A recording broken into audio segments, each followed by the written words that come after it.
Charles Onwuakpa writes a tactical analysis of the World Cup quarter-final that ended Sweden 0-2 England. Sweden v England was certainly one of the unexpected quarter-finals at this World Cup considering both teams' performances so far at this tournament. England, who have showcased a very positive Sweden too impressed in Group F with a textbook 4-4-2, as they finished above Mexico, South Korea. Both teams were quite risk-averse in the first half, which led to a boring spell of football. England did manage to get the opener thanks to a set-piece header, a tactical trend at this World Cup and something Southgate's team has excelled in at this tournament, from Harry Maguire in the 30th minute, then wrapped up the win after an hour of play with another header, this time from Dele Alli. Sweden, who were quite sluggish when going forward in the first 45 minutes, did create a few half-chances in the second half, but were denied by 3 excellent saves from Jordan Pickford, who has impressed for his shot-stopping abilities and distribution. Starting lineup: Sweden, 4-4-2, Olsen, Kraft, Lindelof, Granqvist, Austensen, Claesson, Larsson, Ekdal, Forsberg, Berge, Toivonen. Coach: Jana Andersson. England, 3-5-2, Pickford, Walker, Stones, Maguire, Trippier, Lingard, Henderson, Ali, Young, Sterling, Kane. Coach: Gareth Southgate.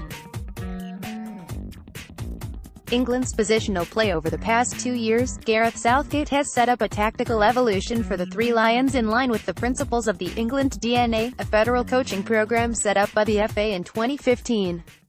The most significant change has been the adoption of a 3-man defense. After an initial experimentation with the 3-4-2-1 system, the final choice fell upon an attacking-minded 3-5-2. The main objective is to manipulate the opponent's shape.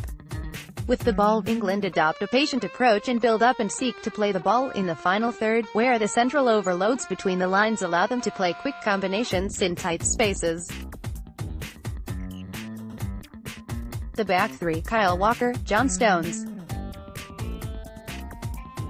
Dele Alli, Raheem Sterling.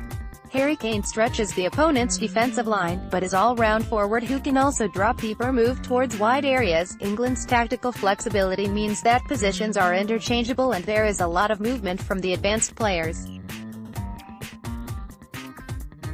Alternatively to this, England use wing-backs Ashley Young. Trippier in particular has been the best full wing-back of the tournament so far, as his crossing. Against Sweden though, England were quite slow in possession, especially in the first half. They played horizontal passes and didn't switch play quickly against Sweden's 4-4-2 defensive block, especially down the left, as Ashley Young isn't a left-footed player and usually cut inside on his stronger foot rather than cross from the byline. There were also quite a few unforced errors in possession. Despite Sweden's deep positioning and initial passiveness, it seemed like England didn't want to expose themselves on the counter, but also as if they lacked ideas on how to open up such a tactically disciplined side. In such a tight context, England needed an episode to score the opener, which eventually came in the 30th minute after a deep cross from Trippier was cleared out for a corner by the Swedish defence. Set pieces: 8 of England's 11 goals have come from set pieces, 3 from penalties, all converted by Kane, and 5 from corner kicks and direct free kicks, which shows how deadly Southgate's team has been in dead ball situations, with a lot of schemes tested in training and applied during the games. This was visible in the group stage v Tunisia. Sweden cagey approach. As said earlier, Sweden were quite reluctant to get forward in numbers even after the goal. Their ball possession was highly predictable, they clearly lacked a plan B and were unable to effectively create counterattacks due to England's quick defensive transitions. Sweden's tactics in the attacking phase are rudimental. They mainly use a route 1 approach by playing long balls towards the forwards and seeks to win the second, third balls to create goal-scoring chances in the final third. A midfielder, mainly Larsson, would drop in between the defenders to distribute the ball towards the fullbacks, Augustinsson, Forsberg. Their best 2 chances came in the second half, a header from Marcus Berg shortly after halftime and a close-range shot from Claesson when 0-2 down, both well saved by Jordan Pickford. Sterling's free role in the 3-5-2 system. Raheem Sterling has faced recent criticism for his poor end product with England, only 2 goals scored and 42 appearances.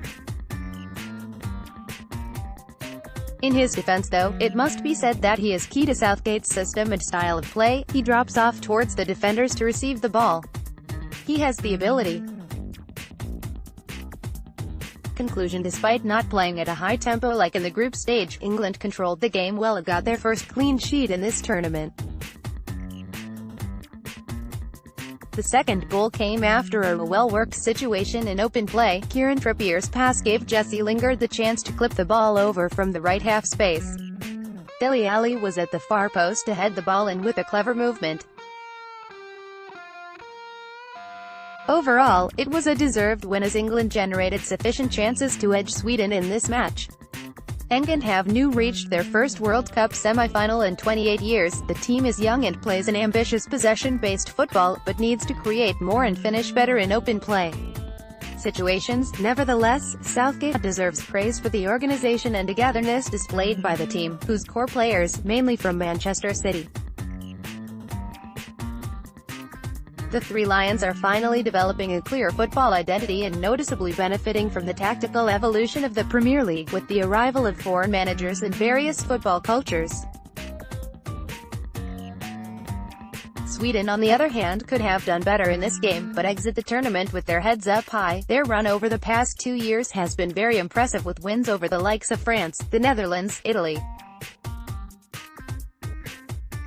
Without Zlatan Ibrahimovic's superstar ego, John Anderson has built an efficient team which works hard and is extremely organized in its defensive phase, just like Atletico Madrid.